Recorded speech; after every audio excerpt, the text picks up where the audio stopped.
Hello class. आज हम शुरू करने वाले हैं क्लास 12 फिजिक्स का dual nature of matter and radiation. पहले बात करते हैं इंट्रोडक्शन का कि हमें ये क्यों पढ़ना पड़ रहा है।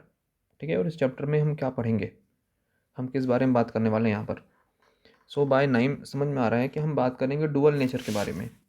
ठीक है, डुअल नेचर में कौन से आएंगे? Wave nature as well as particle nature. यहाँ पर आप वेव नेचर को शो कर रहे हैं एक तरह से रेडिएशन से, और पार्टिकल नेचर को शो करेंगे मैटर से। ठीक है, पहले बात करते हैं कि हम किस बारे में बात करने वाले हैं, या ये पूरा चैप्टर किस बारे में होने वाला है।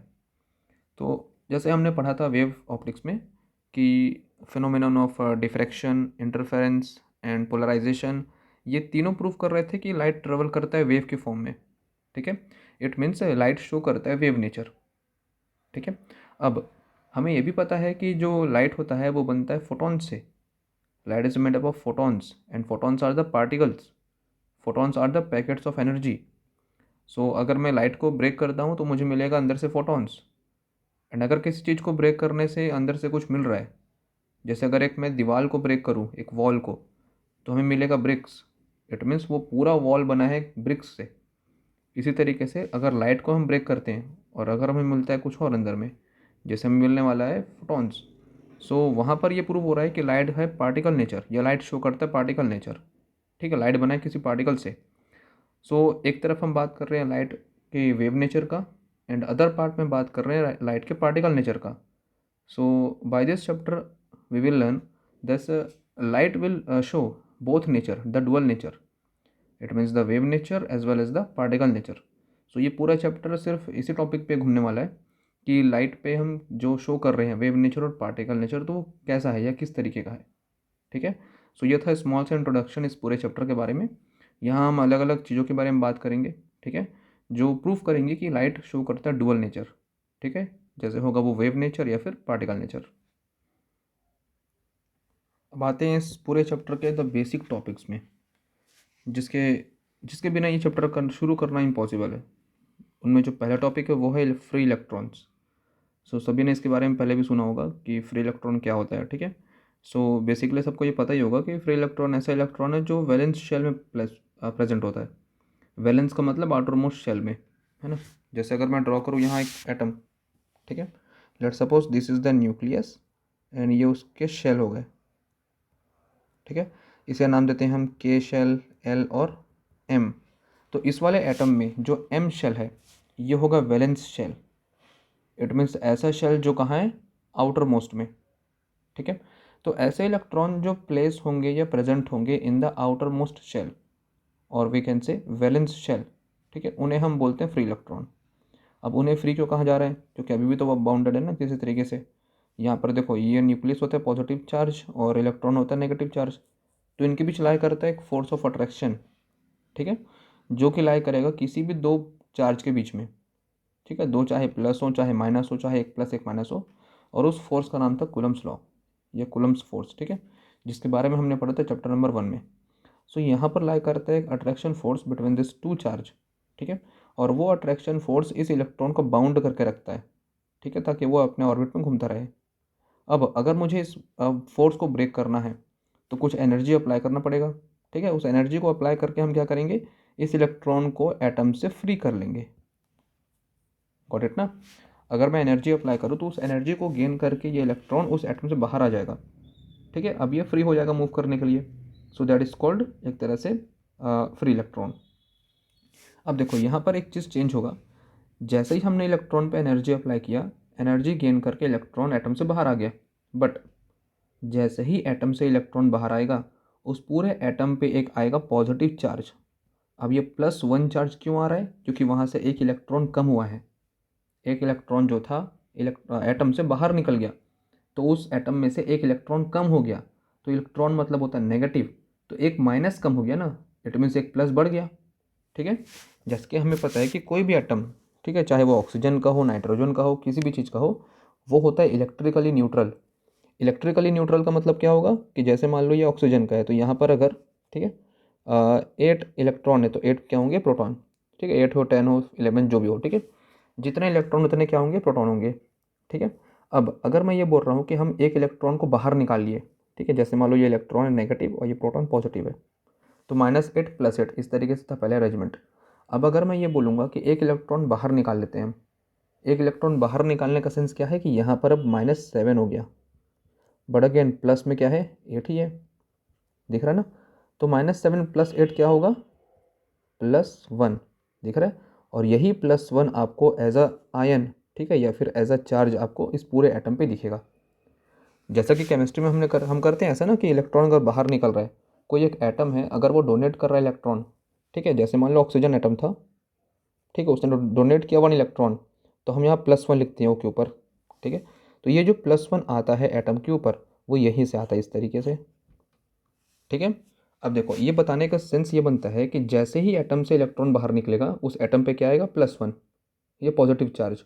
तो जो एटम पहले न्यूट्रल था अब क्या हो गया, वो पॉजिटिव बन गया, ठीक है ना। अब देखो ये पूरा एटम पॉजिटिव बन चुका है और हमारे पास जो बाहर निकला इलेक्ट्रॉन वो नेगेटिव है। सो अगेन ये पॉजिटिव चार्ज, ये पूरा एटम का जो पॉजिटिव चार्ज है वो अप्लाईगा अट्रैक्शन फोर्स अप्लाई करेगा ऑन दैट इलेक्ट्रॉन, ठीक है। आई होप कि समझ में आ रहा होगा आपको कि जैसे इलेक्ट्रॉन बाहर निकला, इलेक्ट्रॉन बाहर निकलने से पहले पूरा एटम था न्यूट्रल, बट जैसे इलेक्ट्रॉन बाहर निकला वो पूरा एटम बन गया पॉजिटिव चार्ज। अब पॉजिटिव चार्ज बनने से डिफेक्ट इफेक्ट क्या होगा कि ये अट्रैक्शन फोर्स अप्लाई करेगा ऑन दैट इलेक्ट्रॉन जो कि नेगेटिव चार्ज है। सो यहाँ पर आपको ये दिख रहा होगा कि एक अट्रैक्शन फोर्स अप्लाई हो रहा है इलेक्ट्रॉन पे जो कि इलेक्ट्रॉन को फिर से खींच रहा है इनसाइड द एटम, ठीक है। तो जो अट्रैक्शन फोर्स यहाँ अप्लाई हो रहा है ना इलेक्ट्रॉन पे उसका नाम होता है रिस्ट्रेनिंग फोर्स, ठीक है। ये जो अट्रैक्शन फोर्स अप्लाई हो रहा है इसका नाम क्या होगा, रिस्ट्रेनिंग फोर्स, ठीक है। तो देखो अब इस रिस्ट्रेनिंग फोर्स को ओवरकम करने के लिए हमें और एनर्जी चाहिए। देखो पहला जो एनर्जी था वो क्या था, इलेक्ट्रॉन को बाहर निकालने के लिए हमने एनर्जी अप्लाई किया, इलेक्ट्रॉन बाहर निकल गया। फिर क्या हुआ, इलेक्ट्रॉन दोबारा जाना चाहता है अंदर, ठीक है, इन द एटम, बिकॉज वहाँ पर रिस्ट्रेनिंग फोर्स अप्लाई हो रहा है। सो हमें और एनर्जी देना पड़ेगा जिससे वो इलेक्ट्रॉन बाहर तो निकलेगा, बाहर निकल करके इतने दूर चला जाएगा जिससे ये रिस्ट्रेनिंग फोर्स जो है वो कम हो जाए या वीक हो जाए, ठीक है, जिसकी वजह से इलेक्ट्रॉन दोबारा वापस ना जा पाए। गॉट इट ना। सो ऐसा इलेक्ट्रॉन जिस पे हम एनर्जी अप्लाई कर रहे हैं उस एनर्जी को गेन करके इलेक्ट्रॉन एटम से बाहर निकल रहा है, that is called free electron, ठीक है, that is the concept of free electron. But अब इसके आगे क्या हो रहा है, देखो एनर्जी गेन करके इलेक्ट्रॉन बाहर तो निकल गया, वो अब बन चुका फ्री इलेक्ट्रॉन, बट जैसे ही ये बाहर निकला वो पूरा एटम बन गया पॉजिटिव चार्ज जो पहले न्यूट्रल था। तो इसके पॉजिटिव चार्ज बनने की वजह से अब इलेक्ट्रॉन पे एक अट्रैक्शन फोर्स अप्लाई होगा और उस अट्रैक्शन फोर्स को हम नाम देंगे रिस्ट्रेनिंग फोर्स, ठीक है। एंड उस रिस्ट्रेनिंग फोर्स की वजह से इलेक्ट्रॉन दोबारा मूव करना चाहेगा टूवर्ड्स द एटम, ठीक है। अब देखो इसके आगे का जो टॉपिक है वो हम करेंगे in the term of work function. अभी जो काम कंटिन्यू कर रहे हैं इलेक्ट्रॉन को बाहर निकाले एनर्जी देकर वो सारा सेम रहेगा, ठीक है। इसे मैं कंटिन्यू कर रहा हूँ, बस वहाँ एक वर्ड चेंज होगा, वर्क फंक्शन क्या होता है, ठीक है।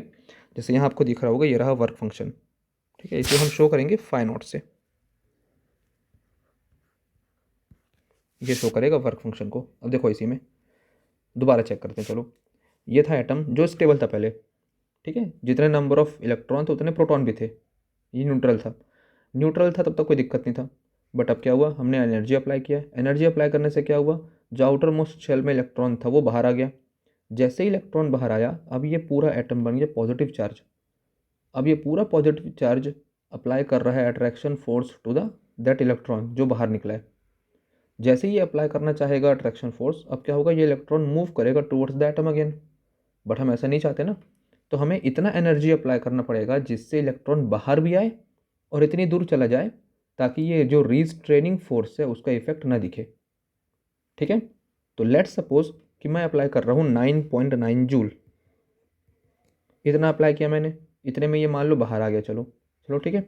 या मान लो कि ये कम पड़ गया, हमें 9.9 जूल अप्लाई करने पे एनर्जी कम पड़ गया, इलेक्ट्रॉन बाहर ही नहीं आया, ठीक है। इट मीन्स अगर मैं 9.9 भी करूँगा तो कोई फ़र्क नहीं पड़ रहा है, बट जैसे ही मैं करूँगा 10 जूल, ठीक है, अब क्या दिखेगा आपको कि 10 जूल करने के बाद इलेक्ट्रॉन बाहर आ गया मेटल सरफेस से या एटम से, ठीक है। तो जितना मिनिमम एनर्जी अप्लाई करने पर इलेक्ट्रॉन मेटल सरफेस से या फिर एटम से बाहर आता है that is called work function. Got it ना। दोबारा सुनो, जितना मिनिमम एनर्जी अप्लाई करने पर इलेक्ट्रॉन जो है वो मेटल सरफेस या फिर एटम से बाहर आता है that is called work function. उसे डिफाइन करेंगे हम एज अ वर्क फंक्शन, ठीक है। तो यहाँ पर हम बात करेंगे वर्क फंक्शन का। So it is defined as the minimum required energy that is capable, और रिक्वायरमेंट जितना चाहिए उतना होना चाहिए, जिससे क्या हो, सिर्फ वो एटम से बाहर आ सके, ये मेटल सरफेस से बाहर आ सके। उसे हम नाम देंगे वर्क फंक्शन, और उसे हम शो करेंगे फाई नॉट से। Got it. सो इसे हम मेज़र करते हैं इन द इलेक्ट्रॉन वोल्ट। ठीक है, इसे हम मेज़र करेंगे इन द इलेक्ट्रॉन वोल्ट, ये रहा।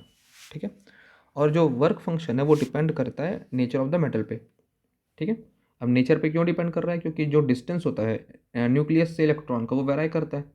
ठीक है, जैसे मान लो किसी में सिंगल शेल है या दो शेल हैं, तो वहाँ पर जो डिस्टेंस है बहुत कम है ना, ये डिस्टेंस, ये देखो। तो अगर डिस्टेंस कम है मतलब फोर्स ऑफ अट्रैक्शन ज़्यादा होगा। अब अगर फोर्स ऑफ अट्रैक्शन ज़्यादा है तो हमें बहुत ज़्यादा एनर्जी अप्लाई करना पड़ेगा to take the electron out. अब किसी तरीके से अगर डिस्टेंस ज़्यादा है तो फोर्स ऑफ अट्रैक्शन कम होगा। अब अगर फोर्स ऑफ अट्रैक्शन कम है तो हमें कम एनर्जी अप्लाई करना पड़ेगा जिससे इलेक्ट्रॉन बाहर आ जाए। ठीक है, तो इस तरीके से हम डिफाइन कर सकते हैं वर्क फंक्शन को। Got it. तो फ्री इलेक्ट्रॉन क्या होता है, वो इलेक्ट्रॉन जो लूजली बाउंड होगा किसी एटम से या न्यूक्लियस से, जिसे हम इजिली निकाल सकते हैं एटम से। ठीक है, वर्क फंक्शन क्या होगा, जितना एनर्जी अप्लाई करना पड़ेगा to take the electron out of the atom, that amount of energy is called work function. Got it, denoted by phi naught and measured in the electron volt.